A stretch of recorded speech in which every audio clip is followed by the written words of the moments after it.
Again, we're going to talk about the youth challenges overall. How do we overcome those challenges? And then we're going to talk about, well, how can we support DeKalb County juvenile court system in even overcoming some challenges you all may have in assisting the youth? For the officers, a lot of time the challenge becomes the the gap sometimes between the kid and the parent, and trying to bring all those folks and the family back together, and also getting them to understand that we're not the enemy at times, that we are there to assist, we're there to help, we're there to provide resources, whatever those resources may be. And I think a lot of times the families just need somebody to listen. But I'm not going to sit here and say that there's not burnout a lot of times, because, we're dealing with a lot of families with a lot of different challenges and a lot of different personalities and behaviors going on. So that can weigh a little heavy on the staff too. So, there comes a time when they do need to do a self check with themselves and just kind of redirect that. But honestly, once we get in there and figure out what the issues may be, and we connect the kid, the parent, with the school, with the community, whatever community partner that needs to be, we tend to, be able to manage and supervise those cases pretty well. Yohance, you can chime in if. Um, Sometimes the challenges is the lack of, and also and I'll also add to that is the challenges of not knowing. Um, we deal with, when I say the lack of, well, I'll say the not knowing piece first. There are a lot of times when we're dealing with families that just simply don't know certain things that we take for granted at times and think is just common knowledge, but they just don't know. So a lot of times as probation officers, we have to be that advocate. So it's not, no, I'm not the as Chief Dean said, the enemy. No, I'm actually here trying to help you. So I have to advocate for you at the school, in the community, and even at court.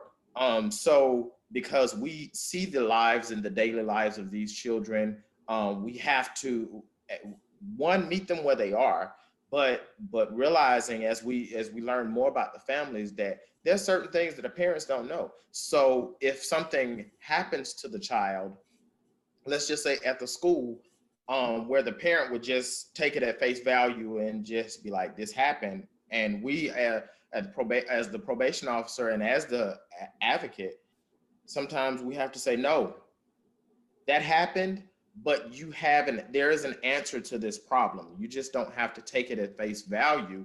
There are different ways and levels and methods that we can use to try to redirect whatever happened. And that includes, um, as I stated earlier, with even enrolling a child into a different program, because we realize that this program right here is not necessarily meeting the needs, and it's sometimes doing more harm than good. And it's not harm in the sense of harming the child, but it's just not fostering growth for the child in the education room, and that bleeds over into behavioral issues. So it's like, no, you have it. There are schools, there are programs, there are different things that are available that that you can look into. So the old saying goes, it's more than one way to skin a cat. So it's more than one way to educate a child. It's more than one way and a lot of times the parents only see that one way. So we as the community advocates, we have to say, look, it's more than one way. So those are the challenges at times where it's just like we have to sometimes even walk. We have a few probation officers. Actually, most all of the probation officers are very diligent with um, finding these different community resources and things, and will basically hand walk the process with the families. So sometimes those are the challenges. It's just the families they just don't know. Interesting. And I'm glad we're having this opportunity to discuss some of these challenges that the court system faces, because I think a lot of the times the focus is more on, what is the community facing as a challenge? And I think it needs to be an equal amount of attention in both spaces. And that's how the change will occur within the community is, how can the community assist you all? And in turn, by you all doing what you do on the daily anyways, how DeKalb County court system can assist the community. So we're back. We have Ms. Shunda Dean, the Chief Probation Officer, and Mr. Yohance Benton, the Principal Probation Officer with DeKalb County Juvenile Court System, the Probation Division. In this section, we want to talk about the challenges.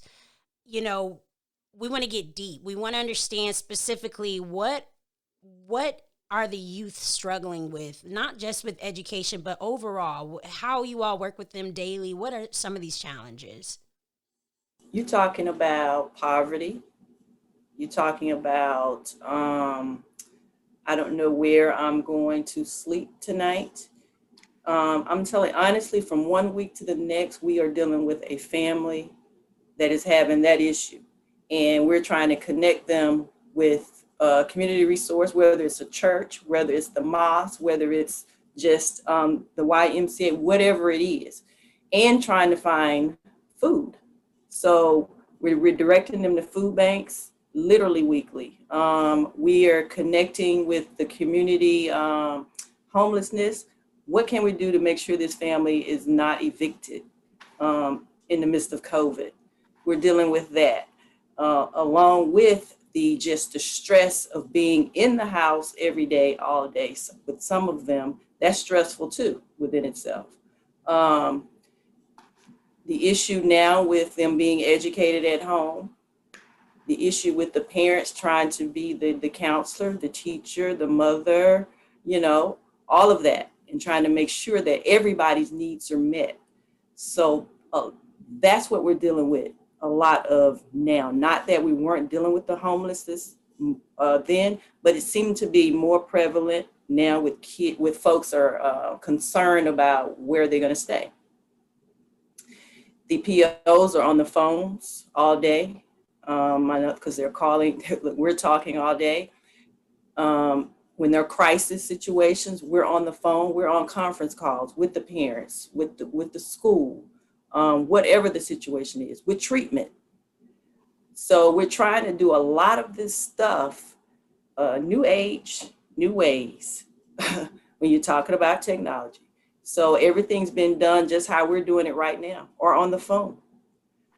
But I will say this, my officers are so dedicated to what they do.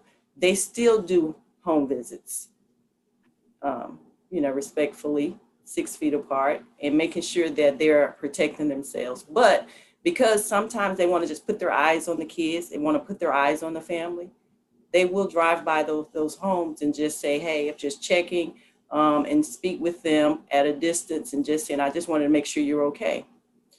But now those are a lot of the things we're dealing with. I know with Yohance's caseload, he deals with a lot of defects families. So he's dealing from that end of it as well, trying to make sure that the families are getting the services that they need, whether it's on the dependency side, not necessarily delinquent. So a lot of that's going on. I was on the phone, I know, for a good hour one day because the parent was a little stressed. And honestly, he just needed to talk. He just really wanted to talk and get it all out. Then we come back and redirect and say, okay, now this is what I can do for you. I just need you to work through this with us.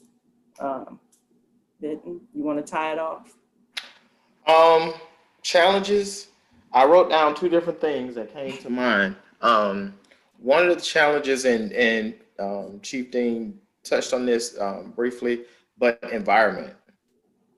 And reason why I say, and it's not necessarily, well, it's still prevalent now because of COVID, but it was more prevalent, I would say, actually it's more prevalent now, but what happens is we as probation officers try to redirect redirect behavior. And once, if the child is in front of me, the behavior a lot of times is corrected.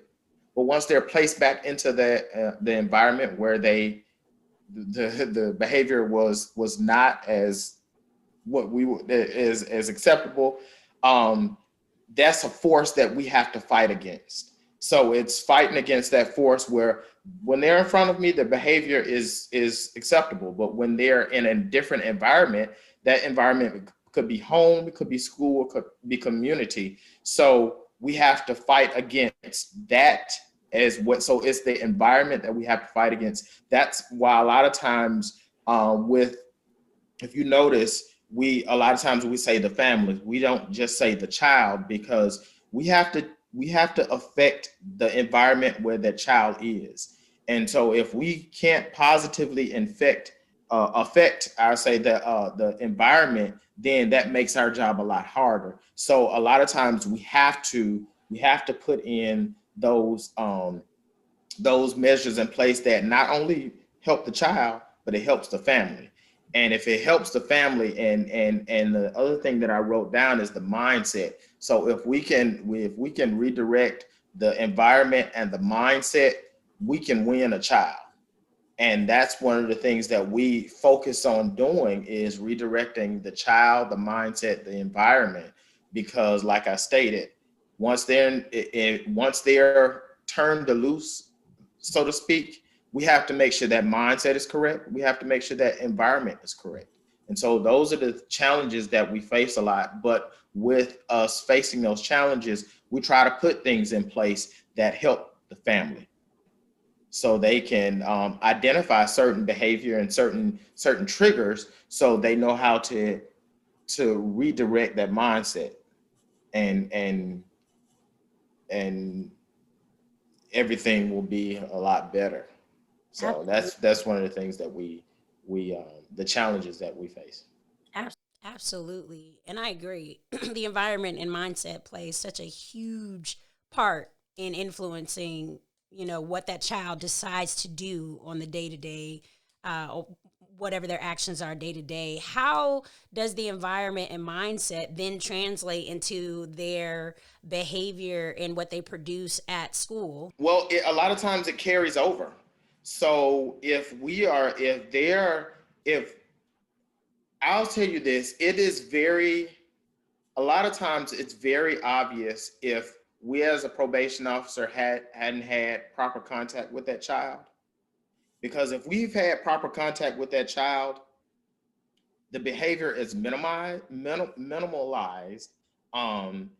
But if they haven't seen us, then it's just, I get to do whatever I want to do.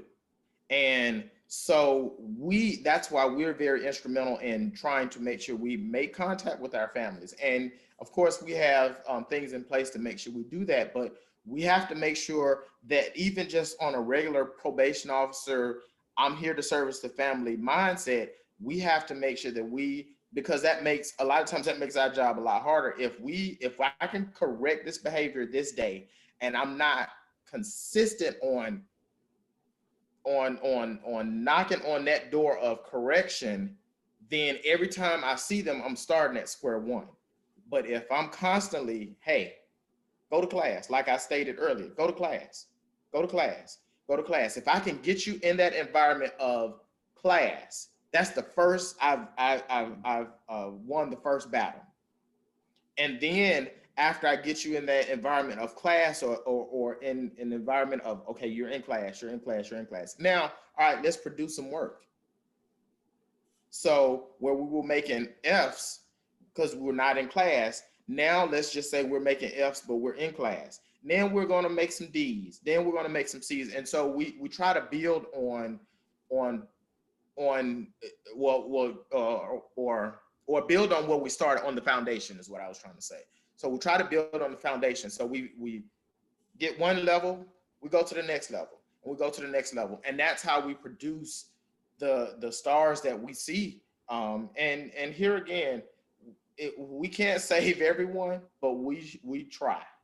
Absolutely. And so we have to be consistent with our efforts in, okay, we have you in class, we have you in counseling, we have the family involved. So we try to put all of those things in place to ward off a lot of those challenges. Absolutely. Chief Dean, do you have anything to add to that, and how the environment and a child's mindset affects their production at work, production at school? I think honestly, Yohance has probably hit it on the head pretty much, because look, they're in those schools every single day when we were in the schools. Um, some of them are in the school right now, just staying in contact, just staying visible. But he is definitely on point. We have to be persistent, consistent, and visible in everything that we do. We have to, it's just repetition. It's just like us reading that book and studying it, studying for that test, studying for that exam, and trying to retain all of that information. We just have to be very consistent with the court order, making sure they're compliant with the court order, but also making sure that they have the resources they need to survive in the community, and in the home. So it is a mindset thing, but repetition does help, which is what we tend to do. We're granted, yes, we're repeating the same thing, but we also learned, all three of us, as we were in school, what tools did we use to graduate school, to be successful, to finish? We knew we needed to study. We knew we needed to be around friends that were putting positive things in our head and in our minds. So whether that's your pastor, whether that's your sister, your brother, your uncle, your auntie, your grandmother, or whoever it is. And we also try to tap into those folk as well to make it a whole family, if we can. You know, if the grandmother is, or the mother is not there, okay, where's your grandmother? Or where's your oldest sister? We don't just accept the child coming in, hey, no, we want somebody here to support you, no matter who that is. And that's what we try to build. That's wonderful. It sounds like repetition is the technique that you all teach and want your kids to learn. That's something that they have to practice. And once they practice it and it's ingrained in them, then they've obtained that level of skill that they'll be able to transfer over into life. They'll be able to repeat these good behaviors into whatever it is that they put their minds to. And I think that is wonderful, that you all have such amazing POs to be able to, one, have the patience, to have the focus, to have the skill set to implement all of these skills, not just that repetition, but all of the skills. That is amazing. Thank you all so much for overall this interview. I just have one more question. I think our listeners would want to know if you all can cite where we can receive more information about the DeKalb County Juvenile Court System. We do have a court website, and that is DeKalbJuvenileCourt.org. That is DeKalbJuvenileCourt.org. And everything's been updated. I know that it's still working on it, but definitely you have a list of resources and contact information there. Wonderful. And are there any other websites, organizations, companies, just overall resources that can assist families and youth that are listening in some of these challenges that we discussed today? I can list a few of the organizations that we work with on the counseling realm. One of the organizations, we have Community Solutions, and they deal with a lot of times with the MST, which is multi-systemic therapy, and FFT, which is family functional therapy. We have Family Ties, which is another counseling department that we use. We have Children and Teenagers Foundation and Positive Growth. And all of those are community resources that provide counseling to not only just the youth, but the families as well. That's wonderful. We discussed some really heavy challenges that you all see these kids and their families facing day to day. Some of them being behavioral issues, poverty, students saying, where am I going to sleep? What am I going to eat today, tonight? Also evictions, specifically during COVID, during this time, has been, I'm sure that's, increased and been even more difficult for the families. Parents also wearing multiple hats, being the counselor, also having to provide and do a multitude of things to support and try to support their kids. Also, crisis situations, you all handle those on the day to day with the kids and their families. And then challenges of the child's environment and mindset. Now, some of the ways that we could overcome, or that you all are assisting in overcoming these challenges, is one, understanding that there's more than one way to aid a child. You all understand that and want to educate the families that there's more than one way, and where you all are more than willing to assist in providing those additional resources and ways to help their kids. Also, you all connect with lots of the community resources that we've kind of touched on throughout this entire episode. Some being the YMCA, a mosque, food banks, community homelessness centers, and then also assisting both the delinquent and the dependency sides at the DeKalb County court systems. And then I think, to me, one of the most important things that we discussed was discussing the challenges that you all face internally within the court system, and how the community, how families could assist in overcoming some of the challenges that you all are facing. And one, Chief Dean, I think you hit on it, understanding that there's a gap between the kids and their parents. And then also trying to inform and get the students, the kids, the families to understand that you all are not the enemy. You're here to help in any way that you all can. Also, that you all are able to manage cases once you can truly understand the need. I think, Mr. Benton, you discussed how sometimes one of the challenges is just not knowing. And that, I can understand, can be frustrating. You may think that it's one thing, but that's still not the true depth of the need. But once you do find and discover that need, then you're able to better assist and provide the resources that you can. And then the last thing, I love that you said this, Chief Dean. You said POs have to be persistent, consistent, and visible. And the fact that you all are still working just as hard as you ever have done, especially during COVID. Some POs, respectfully, are still doing home visits. Some are still inside of the schools. That's amazing. That to me screams that these POs are passionate, and that they're proud of the work that they do, and that they truly have a heart in wanting to help and assist these kids in living a better life. Is there any last words that you all want to say before we wrap up this episode? I think you just tied it off with a bow.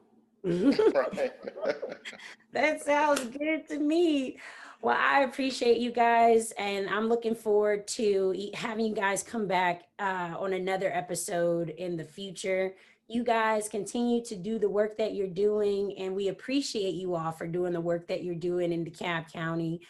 You all have a wonderful day. Thank you so much. Thank you. Thank you.